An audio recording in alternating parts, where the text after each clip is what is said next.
Parce que toi tu es Dieu. Avant que cela n'arrive, toi tu le savais. Et tu as laissé que cela arrive. Pourquoi? Parce que tu as voulu qu'il en soit ainsi.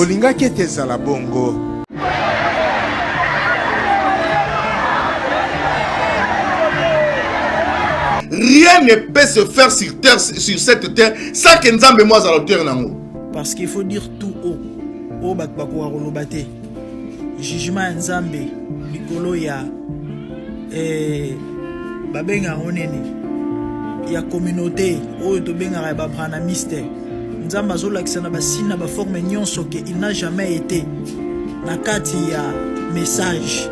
Mais bakbako sala sourde oreille ba mso bazo comprendre te.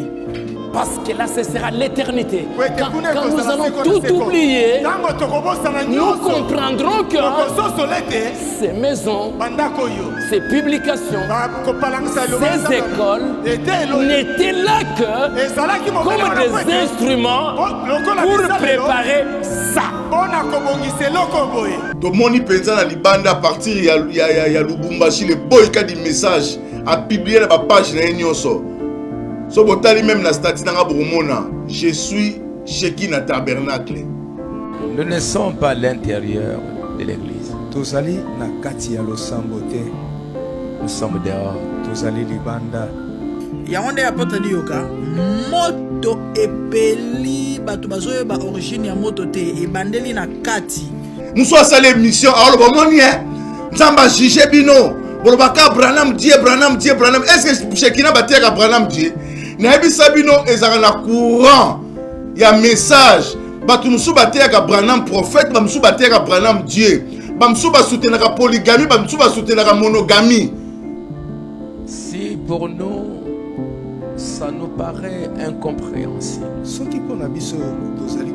comment c'est arrivé? Pourquoi c'est arrivé? Si nous nous posons des questions, toi tu ne te poses aucune question.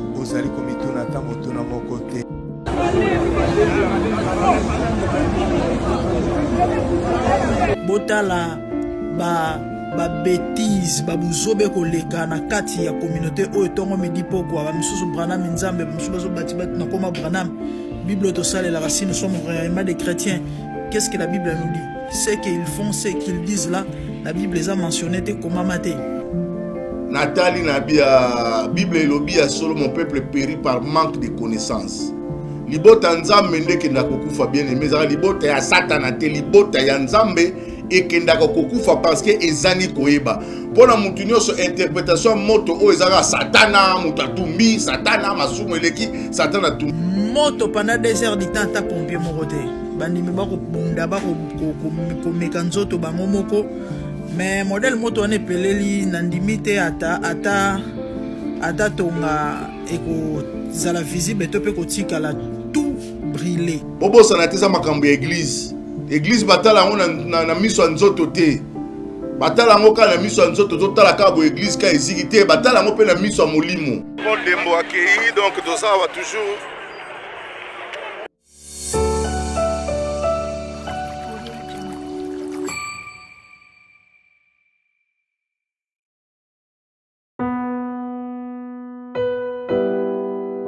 Tango nyonso molinganga nazalaki komona baninganga na baboti na bango nanga baparent baza te vinanga pasi. Est-ce que kokufela baboti ezali sumu? Kozanga baboti est-ce que ezali sumu? Voilà, na kopesa bino message. L'orphelinat Christ rédempteur. Et ana posa lisungi na bino. Tala musala munene ezosala pona bana. Tala musala munene ezosala pona bana oyo mokili etiki ebwaki. Mais Nzamba termine nzelo orphelinat oyo pona ko encadrer bana oyo. Yaya lisungi na yo to ana ngoposa. 1 euro no to ana ngoposa. Pona mwana moko. Tango mwana moko alie Nzambe ya bitike oya permettre ete na nzela no mwana alia akobosa na ote. Voilà message ya l'orphelinat Christ rédempteur. Tu as besoin de lisungi na bino. Ba numéro za na se quand tu as contact nabiso assistance na yo et aux alisungi pour na bana que le Dieu des orphelins a bénir diama mutu nyoso ja ta likanisa ko sala quelque chose peut au sali yango zamba pambola bi.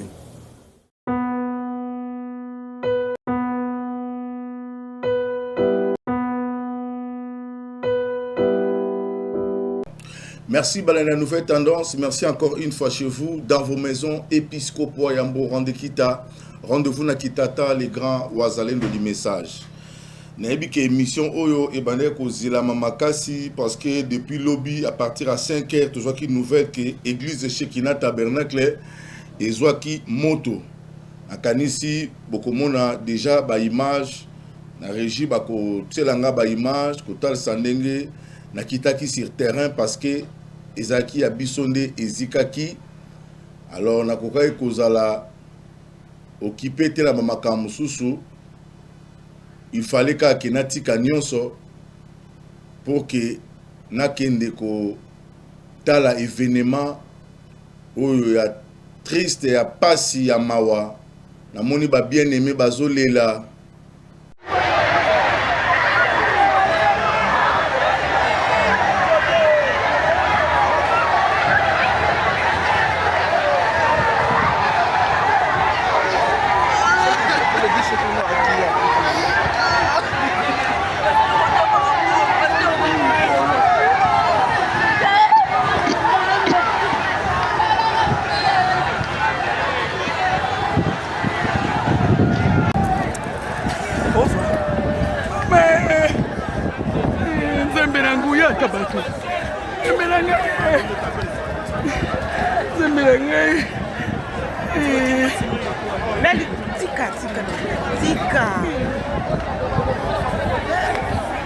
On est pas bien intervention rapidité.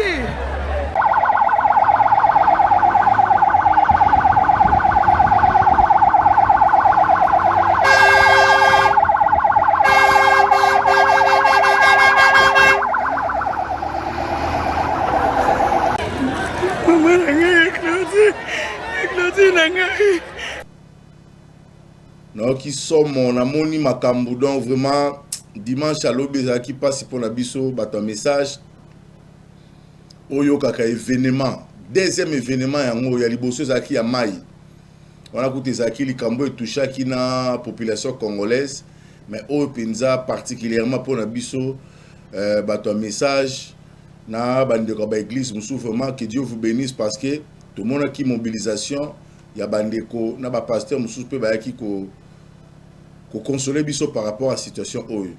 Na moni ba bien aimé kolela. Na moni ba maman Jérusalem ndenge ba kolela ndenge ba ko mema Yesu ne kurus.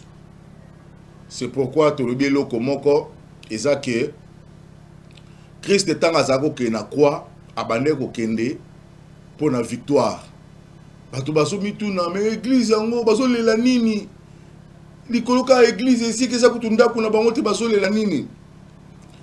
Bolingo oyo biso tozaka nango na esika oyo tozwaka vie seul muto ayebi yango nde comprendre pourquoi bato balelaki mais kolela na biso ezalaki kolela ya pasi na kolela ya esengo na minute oyo tozolela lisusu te nazo bisa bien aimé nyonso ya Shekina Tabernacle muto alela lisusu te tolelaki mpo na émotion tolelaki te ke po tozanga tolelaki te ke po toana posa kolela mais tolelaki po totali l'œuvre bâtie pendant des années. Parce que Christ est mort autant à côté qui na Jérusalem à l'Ilaka. La Bible Jésus est là deux fois. Quand à côté à Jérusalem, à la temple, Jésus est là. Alors Israël n'a rien qu'au sang de Sabino. Allez, Jésus plaira. Ce qui Jésus est là, il faut te relater pour la ligne. Allez là, mon colo bakeno c'est que ça Lazare. Mon colo azo que c'est que ça Lazare. A tout niveau de wapi. Jésus plaira. Allez là deux fois la Bible. Yango moni ba bien aimé.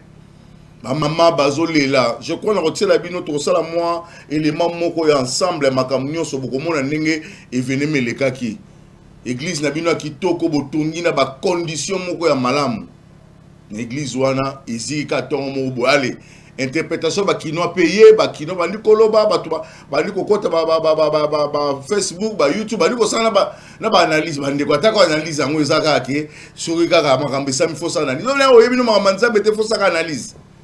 na moni mwana mwasi bazo analyse azoloba omoni bino bata message omoni nzamba juge bino bino bolobaka Branham nzambe omoni siko bona boy mbote bandeko babolingo ezali ngai wa bino la gardien du temple lelo moko na yengo tobeta masolo ya basantu bandeko dimanche lelo ezali kafu ezali somo tro nini église tabernacle oyo chez ya Shekina ezalaka na de bonhomme voilà yango nde apôtre dioka moto epeli bato bazoyo ba origine ya moto te ebandeli na kati ba capture yango wana na zweli bino bandeko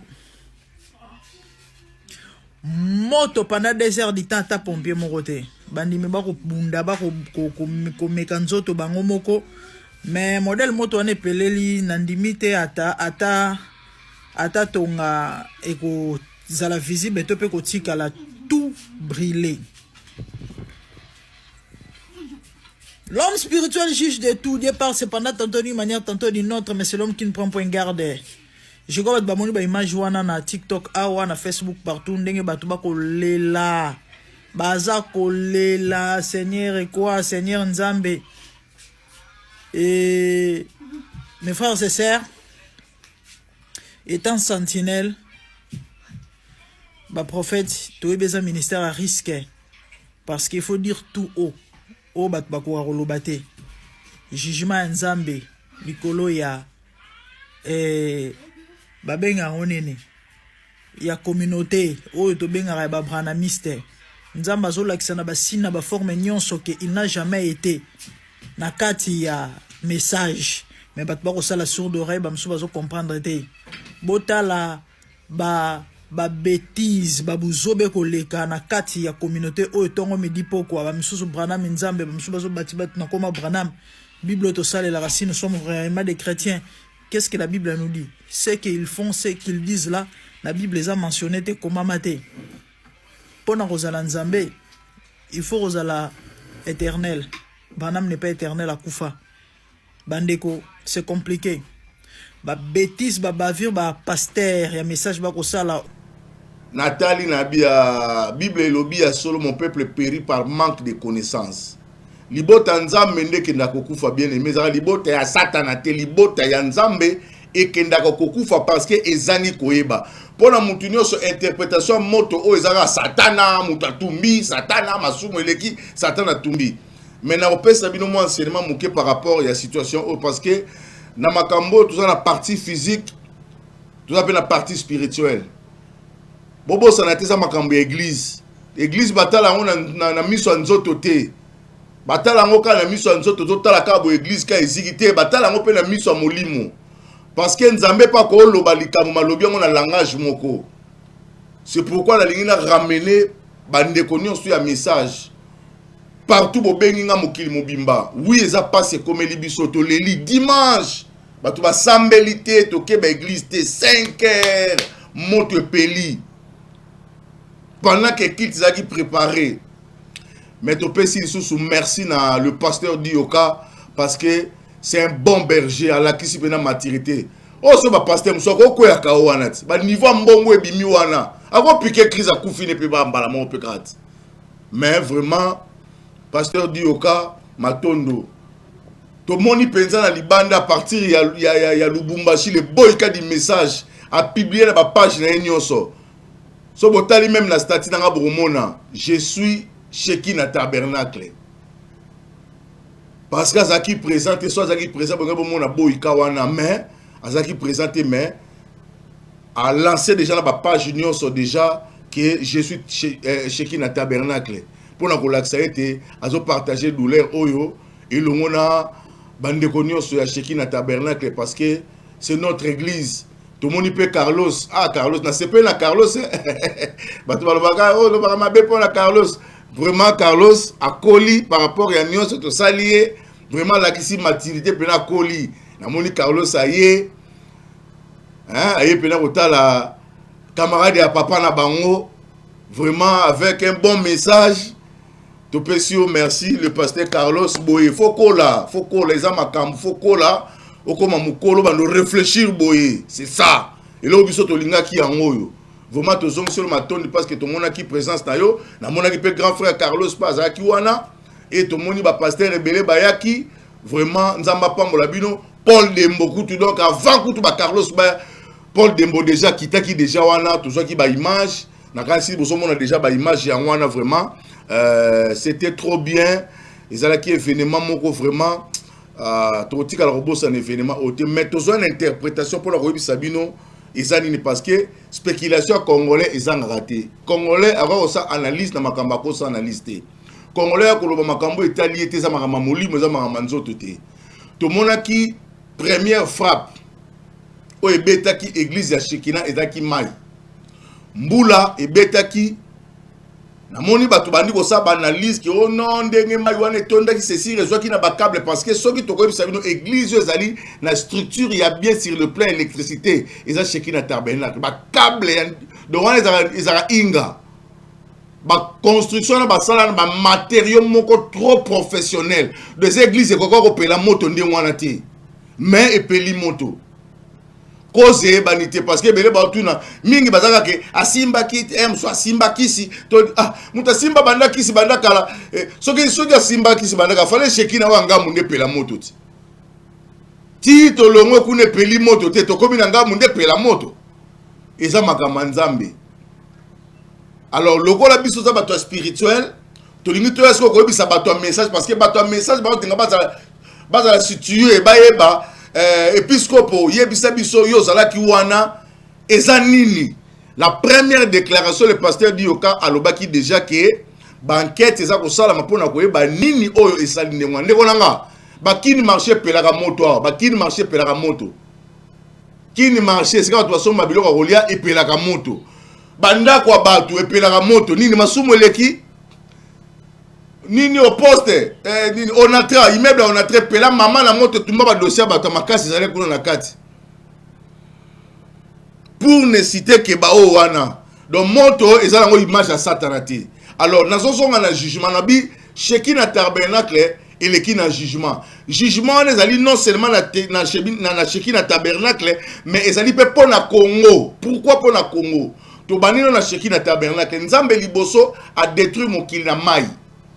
La première méchanceté en Nzambe aboma mokili na tango ya Noah abetisa mama na mbula 40 jours 40 nuits batu bazinda mais a épargnaki Noé na kati ya déluge wana donc Dioka déjà épargné comme Noé première déluge ya mbula ya mai ote ataba terrasse ataba nini mbule bandi banda ba Congo esali ba ravage na ba Congo et y na njili brasserie buki po na njili brasserie et comme na Shekina no ba terrasse ba tsaki n'importe quoi ezaki catastrophe naturelle ezambula ebetaki ya mabe ya makasi esali makambo esali ça n'a rien à voir na makambo bolibo interpréter parce que bon bato baza ke de report bon parce que ni pona bango ya on habite on a deux dimensions de compréhension ya makambo to sinon jugement par rapport à l'église na par rapport à Congo nzamba zola ki ba politicien na biso botala makambo na ko sala soki boko yoka te pona mboka oyo botala makambo na ko sala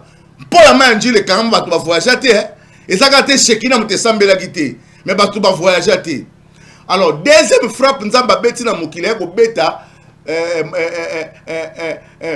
moto kita na Sodome et Gomorrhe jugement de feu ya moto kitaki nzamba épargner l'autre toujours épargner Dioka c'est-à-dire quoi église nenge zawana tant pasteur até que ça té que église no so baza ba santo église ekoza parce que tant nzamba betaki mokili na tango Noah mokili za nzambe ye moko mai wana nzambe te muta et satana te muta sala ko nzambe muta betaki mbula ya ye moko 40 jours 40 nuits a juger mokili a sauver sous mokili ka ye moko to kesu na mbula ya moto nzambe ye moko kitisi moto ma sauver l'autre toujours épargner serviteur na ye soki linga bozala mabe ezaka Dioka za na kati Dioka kufa mais le cas Dioka kufite c'est la continuité nzamba te jugement maintenant ba oyo parce que tant nzamba yaka na jugement a épargner ba obalam soko za na Shekina tabernacle tala likambo ete ya yo tala dimanche mo boyaki po sambela bo sambelité et lobino nini avant cela le pasteur Dioka prêchait déjà ça parce que bilobi na biso nzamba ça na likamte sans que ba prophète na ye Dieu nous parle tantôt d'une manière, tantôt d'une autre, mais bisson de batou. Tout ça, matoy mangongi, to comprendre le langage en zambété. À ça, le bac cette église que vous voyez, et kokende. Mais il parlait ça dans la prédication, sur le langage de Bonzambé. Que le vrai église, c'est ça, l'insotonayo. Ça peut être brûlé, koko salaté. Mais parce que le vrai église, c'est ça, yo. Et ça qui langage. Tout le monde va misser belé kokufa avant kokufa yema zobake mukona kokufa na kosala bona ko mata tout le monde il lobaki yango bible bibo nzamba lobaka nzambe jamais ko sali kam na mukili oyo sans que bisa ba prophète n'a été à la lamentation le bina biso rien ne peut se faire sur terre sur cette terre sans que nzambe moi à l'auteur nango. Ça c'est le livre de lamentation. Rien ne peut se faire sur cette terre sans que Nzambe a à la hauteur. Même si le diable travaille, c'est Dieu qui va accorder ça. Je me souviens encore de l'histoire, il y a Jonas. Jonas a Ninive. Nzambe a fait ce message que les Ninive, Jonas a manqué de Nzambe. A mati masu a Tarsis, ça va dire que Nzela musus. Nzamba, il n'y a pas bon mapena, masu a mobimba ya batu. Tala batu ben nakati. Au moins image à Makambouana, mais si on a le langage à Bonzambé, on comprend. Yo sa moto, yo makanisho ya chair, ya moto, ya kibo moto, mais ki Bonzambé. C'est pourquoi na ibisi sheki na tabernacle. To passer na maï, to passer na moto. Maintenant c'est le temps de la transfiguration. Dioka matingomba, ake kokutana Eli, ake kokutana Moïse. Tango kitana se parce que baye ko le baraba ki to tikala na biso awa alobi te photo kitana se ba miracle salamaki ya ko sakana te la gloire ya second temple et que le gloire ya temple liboso na ebisi bino nzambe ne mutatumbi yango akolakisa bino oyo ko sala maboroba ke il fallait que wanizika parce que nzamba muninga na biso te asala makambi so toye bakati ayebi pourquoi moi permettre parce que so to bito ke na makamba courant so to bito ke na makamu nyoso yango moni ba pagal ba moto ah église beneziki mutazala ki kuna te mutalala kuna te wana makanisa ki moto wana makanisi ya ki moto Jonas alali na sama suwa baninga baso yoka interprétation la bango o ezaka ka bilima ese bilima ya mai baza ko senga batu basu ba marchandi bandi ko boaka na mai bandi ko boaka milimo zo kitaka te ba voyager mingi ba biki soki ba tempête comme ça maseke bilima ese bandi ko senga basu biloko ba boaki rien masu zo keneka ko zinda likola mutu moko ka onzamba zo luka bino be bilanga nzambe te mutu moko kitina sakene ko luka te sakine ya malala boaka ta ka boy Jonas alali ponga zo ronfler pe yo ozo ventiler papa yo serviteur de Dieu la mukana yo mosala bima babimisi yo za mutu normal tondeni masu ezo kena ko zinda yo lali pongi papa ça na problème tala makamto ça nango awa alors to so beta zeke et la kisabiso nani aza ko attirer malheur oyo ba beti zeke et que tomber la mutu a Jonas batuni et papa yebisa biso vérité qu'est-ce qui se passe yo ga Jonas nzamba okanela babi yo nzamba yebi o non to sola gine yo yango mona attendre to ba nzambe pona bato ba pagano ba emona ngolo kola c'est pourquoi tant message est au teyama les gens ne bazo yoka tema comme message est loba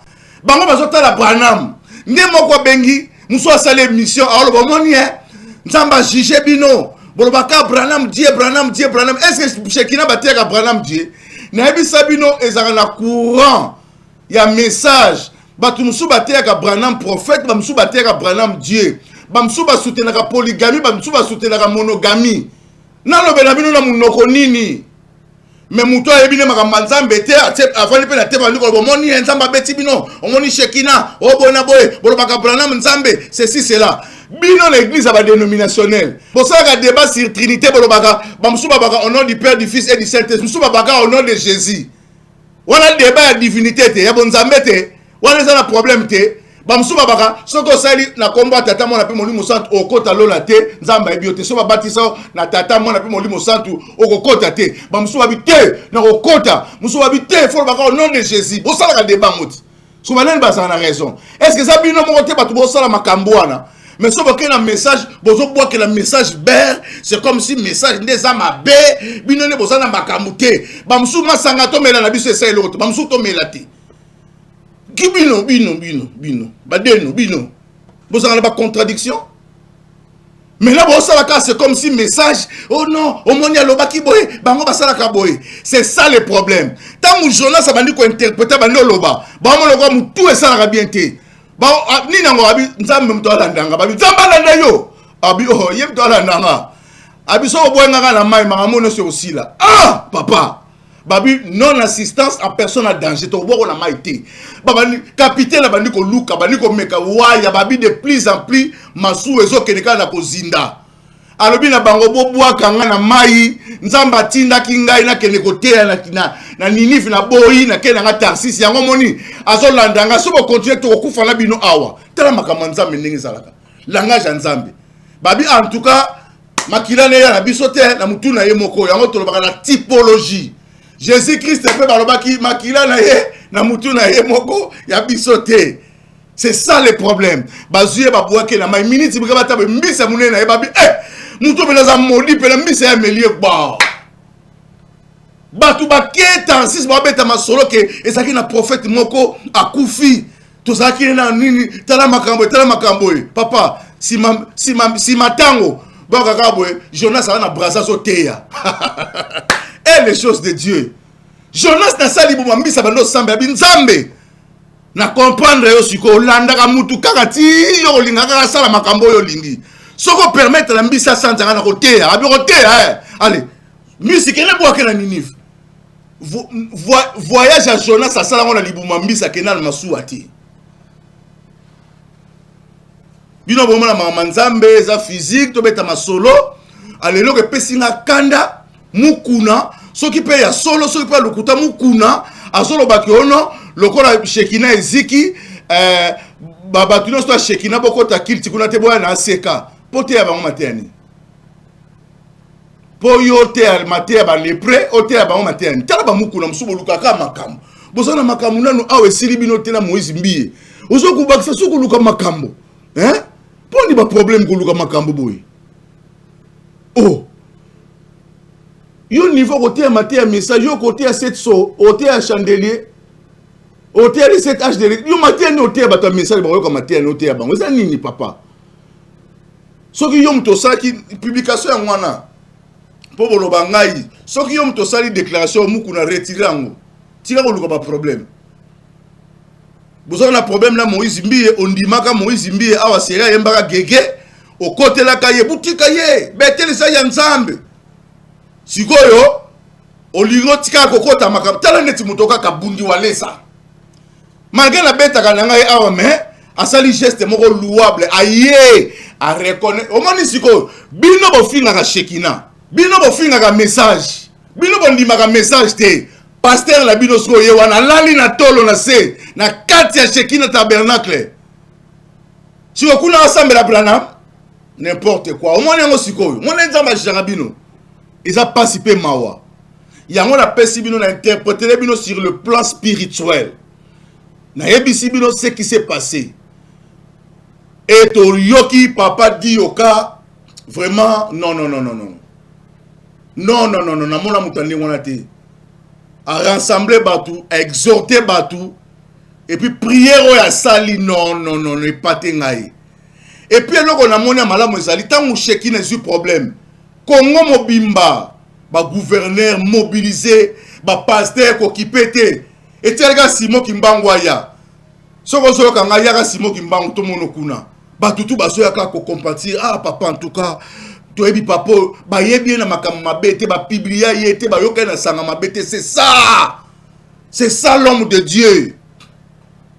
Kaka bato ba saka babanga kaka loka ba mona ka ndeke moko batsa kuna aigle bato ani ko sala ba vanti oh aigle fallait ayako senga aigle kidaki na aigle papa makamba aigle bandi na shekinate aigle Jehova ye mo za aigle botanga ka bibete tang ba pese image ya banyama ba pese banyama ni to benga ke le lion de la tribu de Juda aza aigle royal triple brassard aigle masengo à côté du roi soleil basoleza ya biso fallait aza mayela l'équipe bino na mayela bendi yango ne commissaire numéro 1 bino bo comprendra te. Moi je crois ba musicien wana parce que ba comprendre ko leka kutu batu basambelaka jiba yela biso binadama eza ni descendant d'Adam binadama mais bino ba chrétien ba teke boza ba binadama. Alors soki ya zo moni to koloba ngote po jibe ba benga ke binadama jiba za binadama yo no za binadama. Ah chrétien mawa mo Christo ayebe lokote eza pasi pe mawa dans la temps on a tellement qui peut dans l'église et puis la montre la bandi ko loba pena l'ifoko du ciel malgré l'insécurité dans ce monde oh, nous ne sommes pas de ce monde. Ah l'ifoko yemba malgré l'insécurité dans ce monde. Ouais l'insécurité bon ce batu bazaki na kati malgré l'insécurité, mais nous ne sommes pas de ce monde. Dis au cas prêcher ça. Tout ça banana maté à wana, tout là que ça événement ma camion son nengé les kaki. Alors tout ça qui na régie, bon c'est la biso, la prophétie des pasteurs dit au cas parce qu'on dira mon aki déjà ma kamaloba qui avant. Après, tout ça événement ba moto ma camion so, na ba visite à ba gouverneur tout tiango après tout ça. Demain, lobby. Ce ne sont pas les bâtiments ici que nous allons compter. Ça ne me dit absolument rien. C'est bien, c'est Dieu qui a fait. Et tout ça, mais ça va disparaître. Ce dont nous avons besoin, c'est d'avoir des hommes éternels. Des femmes éternelles. Des enfants éternels. Parce que là, ce sera l'éternité. Quand nous allons tout oublier, nous comprendrons que ces maisons, ces publications, ces écoles n'étaient là que comme des instruments pour préparer ça. Pour avoir des hommes, des femmes remplis du Saint-Esprit, la stature de l'homme parfait, des véritables hommes et femmes sur qui on peut compter, qui vont rester avec la parole.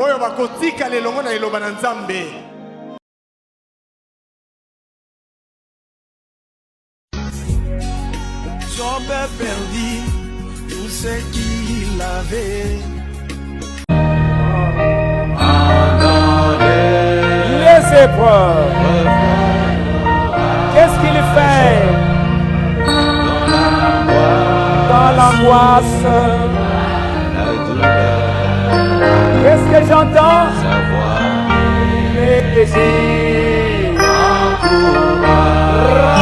courage. Je suis là avec toi.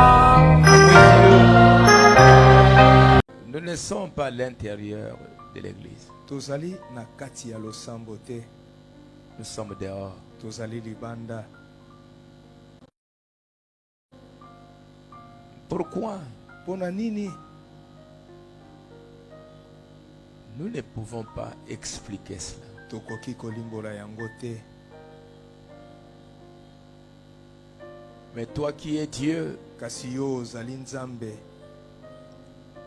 Si pour nous ça nous paraît incompréhensible, comment c'est arrivé? Pourquoi c'est arrivé? Si nous nous posons des questions,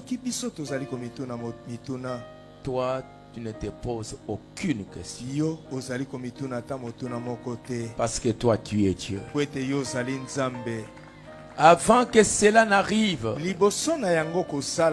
toi tu le savais. Et tu as laissé que cela arrive. Pourquoi? Parce que tu as voulu qu'il en soit ainsi. Tu nous connais mieux que nous-mêmes. Et c'est pour cela, Seigneur, nous ne pouvons que humblement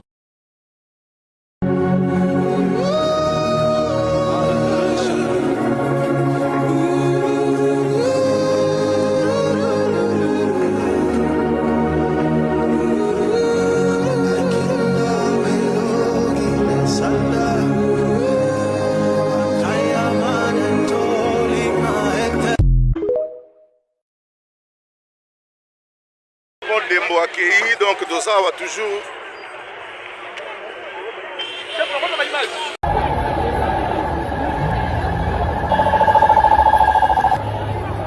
Voilà, c'est l'arrivée du gouverneur de la ville, Daniel Bumba, ministre PA. Vous m'aviez vu sortir ici. J'étais allé fortifier mon grand frère le pasteur Dioka, qui a connu vraiment une situation compliquée. L'église Shekina est en fait jusqu'à maintenant. Ce n'est pas facile. Un investissement de plusieurs années, avec beaucoup de sacrifices. Et être détruite comme ça, ce n'est pas facile. C'est pourquoi je ne pouvais pas rester au bureau. Je devais aller le fortifier. Dieu savait pourquoi il a permis cela. Je lui avais dit, tu n'as pas hérité cette église. C'est Dieu, c'est le fruit de ton ministère. Et ce qui est plus important, que vous soyez forts. Merci beaucoup. Matondi mingi.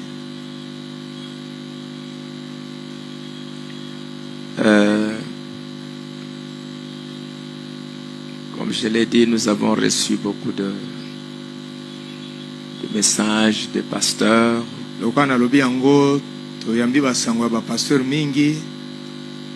Et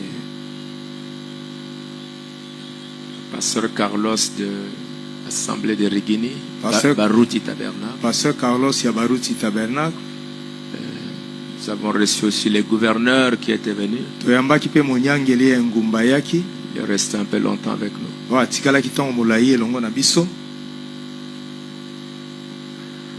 Nous avons les pasteurs Walesa qui est là derrière nous. Le pasteur Mobonga. Pasteur Mobonga. Pasteur Paul Mouyembi. Merci beaucoup na régie. Chef Jordan, merci na musala kitoko oza kosala. Vraiment bana Shekina baza ko peso bambote mingi balobi misapi maele yana mutu me misapi yana musala.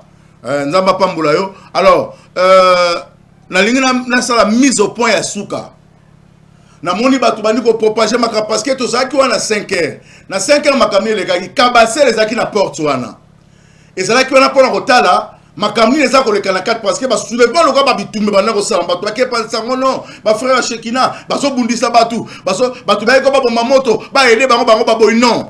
Moto wana batu ba bomi yango et ça ba population ba chrétien o ba zaki libanda ba zo le ka ba so kene ba église na batu ba zaka na lupango église ne batu ba ne ko bomba moto wana. Mais il y a eu des gens infiltrés, ils ont infiltré, ils ont raté la manifestation publique. Il y a une intention à y babiloko.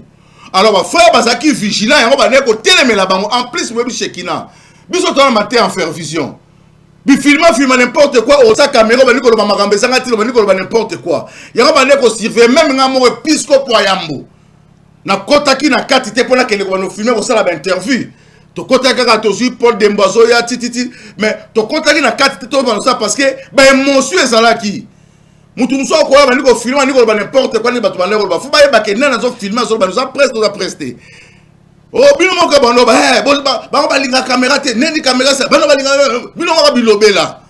Alors bon mo bimisa so image que ba frère ba sa mabe bon on a ba interview tout songa ba boto nga sakité. Ceux qui baboto là qui est loko zonga l'église Shekina qui ne ko se renseigner et loko no monde on a parce que ceux qui sont ba frère o ba banga nzambe et ça ba frère un message tant on lo bande ngwana yo moko yebi ke bango ba ça ba bien aimé ba na loko ko zo yote mais likambo ezaki wana na ba manifestation publique ba infiltrer ba kotaka ba ndiko sala makambe yango fallait ko identifier ba parce que biso to telemaki na bato yoka son ba journaliste be to telemaki na kabase les aki wana to telema kana pona nini ba police ba bito otala biloko ebimate libanda yango moni ba kiti bazo bimisa ba kiti bazo kele ko bomba ba olongo ngo côté à moto église eziki nyonso mais batu bango moko bayebi ke ababi adioka za na mbonga kotongango papa à part que tu dis au za na bana o nzamba pambola sheki na tabernacle bon mona gloire ya second temple parce que ça verset biblique o nzamba lobaki ke la gloire ya second temple ko le gloire ya temple à liboso bon mona makambo esala mawana nzamba salaka makambo nyonso ye moka yebi ninga salaka tout concourt au bien de ceux qui aiment Dieu. Nzambende a permettre à makambo nyonso ekoma et ce qui permettre les kamobino bolo baka gloire à Dieu. Shekina bolo na lisusu te ko le laisser sili te le qui na émotion siko tout ça ya ko sepela.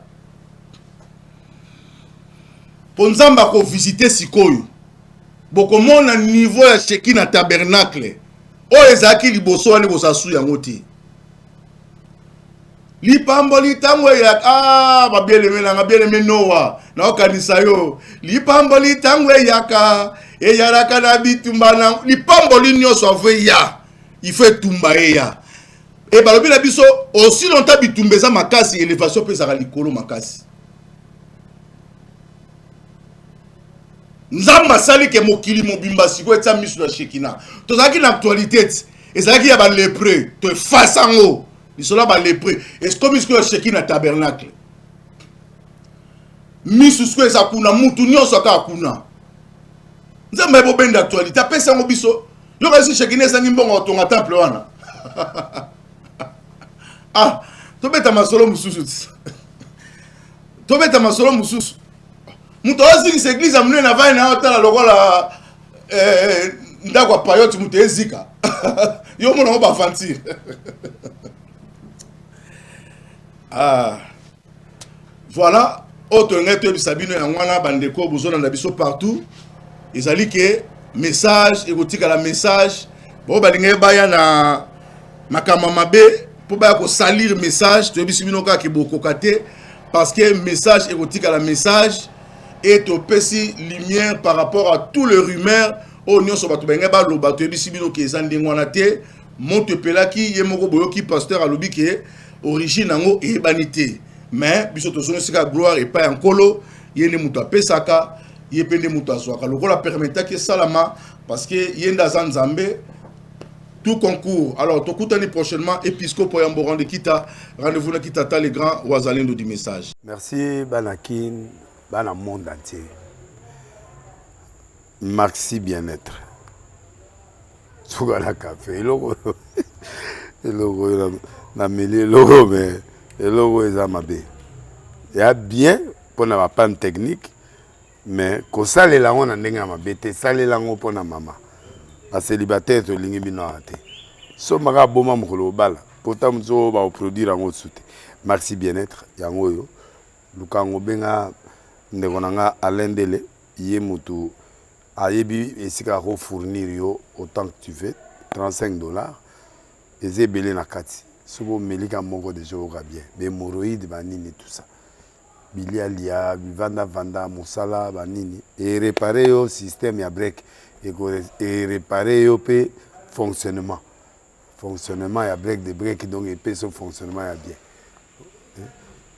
to comme ba congolais toujours gagner ba match oza ba défaite pas technique en plein match c'est pas bon zongela eloko ngala c'est éviter de dire surtout ba pasteur boningo mela boyawa bobenga pena alendele na numéro na ye pour bobenga pour bozeloko c'est important traitement poison anti-poison yango yo ne ba mususu meli yango avant okende obima o mela ngo ça 2 jours ata ba tele loko moi cuire moko c'est bon oyo pe anti-poison donc soko ata ezala kati et longolango alendele mikolo somme n'habité mindele yango ba pese biloko ba udia po biloko yango bendeza ya solo mikolo ba tchaka pazo ato a famille te ato za problème na mututé jalousie car do ba produit yango wana ya anti-poison oyo pe anti-poison donc benga alendele à partir na ye ayibindeni oya ozwango nzambe na nga pambola bino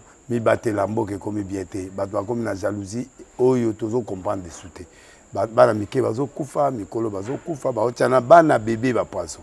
Donc, toujours, vous allez nanti, na ndengana nga na ndako, c'est bon. Que Dieu vous bénisse.